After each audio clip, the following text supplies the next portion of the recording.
Hello class, I welcome you all to this session. This session we are going to learn about financial and non-financial incentive under chapter directing. Financial incentives, you can by the name itself you can understand that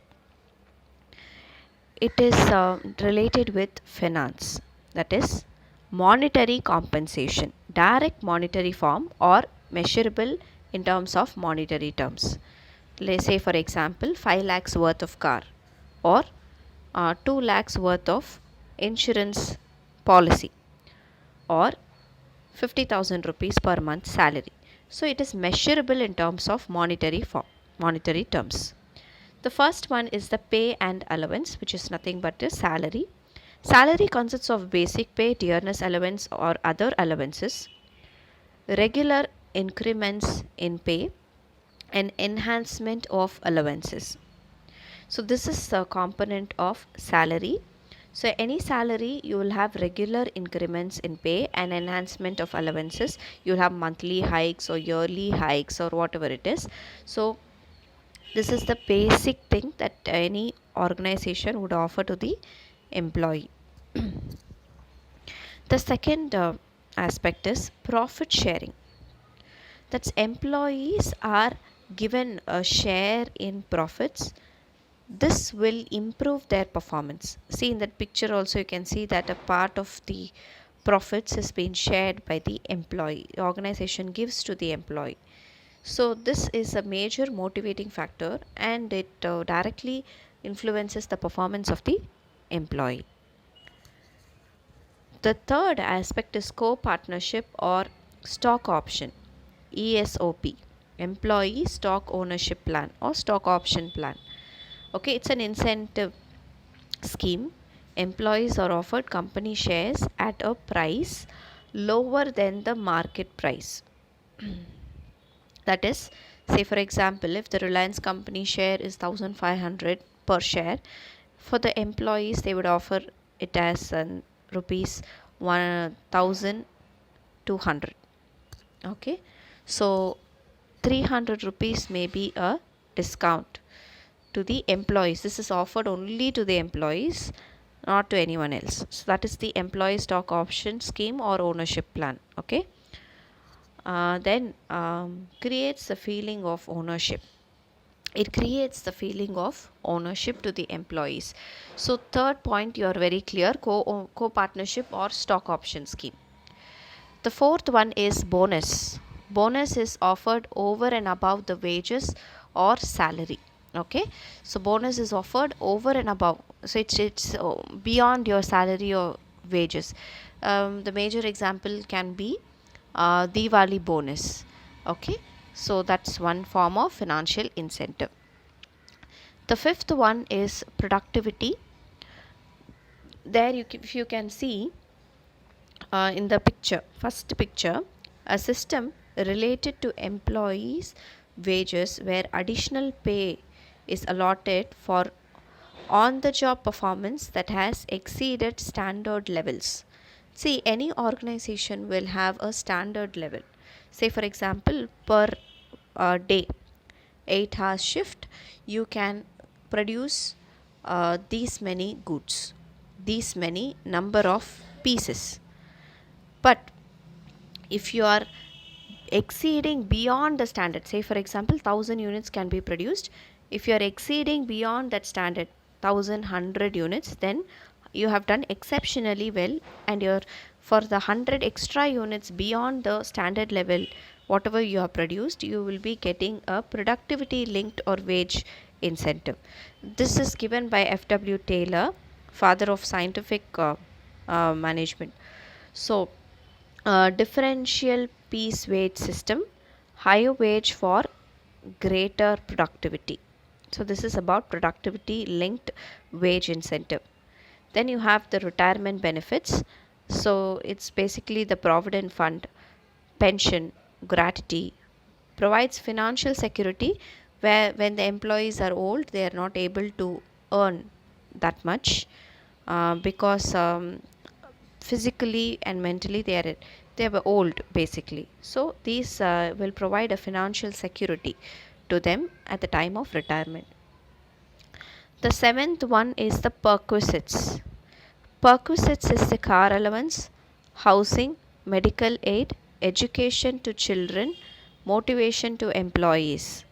Okay, so it's basically these allowances that can be available to the employees to motivate the employees. So in the picture you can see that free meal, tax saving, employees health benefit, gift and vouchers, travel allowances, children education, all these things are perquisites. So financial incentives, you can see that you will have number 1 pay and allowance, number 2 profit sharing, number 3 co-partnership stock option, number 4 bonus, number 5 productivity linked wage incentive, number 6 retirement benefits, number 7 perquisites. So now we are going to look into what are the non-financial incentives. The psychological, social and emotional factors plays important role in motivation. The first one is the recognition. Recognition means acknowledgement with a show of appreciation. In the first picture you can see that one person is congratulating the other person and everyone is like clapping hands and providing a thumbs up. So that is recognition basically. So it is acknowledgement with a show of appreciation. So it creates a very good psychological boost to the employees. The second one is the status, the ranking of position in the organization, where you stand in the organization. So that is called as the ranking of position in the organization, that is your status. The third one is the career advancement opportunity, that is a growth. What is your growth in the career? Proper skill development program, that is you should have, the organization should design an appropriate skill development program. Okay, the fourth one is job security, that is stability of future income. Job security is stability of future income, that is your job security. Then your fifth one is employees participation. Employees participation in the management involves employee in decision making. So this kind of thing is very important in today's management world, because the employees are playing a very important role in making suitable suggestions to actually make the organization better. And the owners have also realized that if we involve employees in the decision making process, it will encourage them to perform better in the organization, because there is a sense of belongingness in the organization. The sixth one is employees empowerment, more autonomy and power to subordinates. So employees empowerment is that employees are becoming more empowered, they are becoming little more powerful than previous. So more autonomy, and they are able to realize that this company is real, recognizing their efforts, so which will make them to be more confident and perform better in the organization. So these are the non-financial incentives. So seventh one is the organizational climate, that is distinguishes one organization from other. Individual autonomy, reward orientation, consideration to employees. So generally what is the how one organization is different from the other, that is basically the organization climate. Excuse me, organizational climate. So it distinguishes one organization from the other, that is it distinguishes how individual autonomy is defined, reward orientation is defined, consideration to employees is defined. So all these things will be stated in the organizational climate. The eighth one is the job enrichment. How do you design a particular job? That is designing job with greater variety of work content requires higher level of knowledge and skill.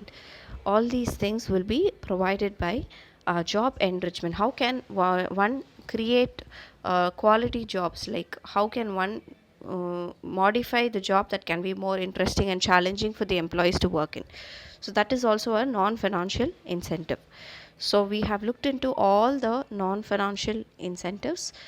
Just recap one by one what we have studied. Whatever the non-financial incentive: number 1, recognition; number 2, status; number 3, career advancement opportunity; number 4, job security; number 5, employee participation; number 6, employee empowerment; number 7, organizational climate; number 8, job enrichment. So we are concluding our session. I'll see you in the next video.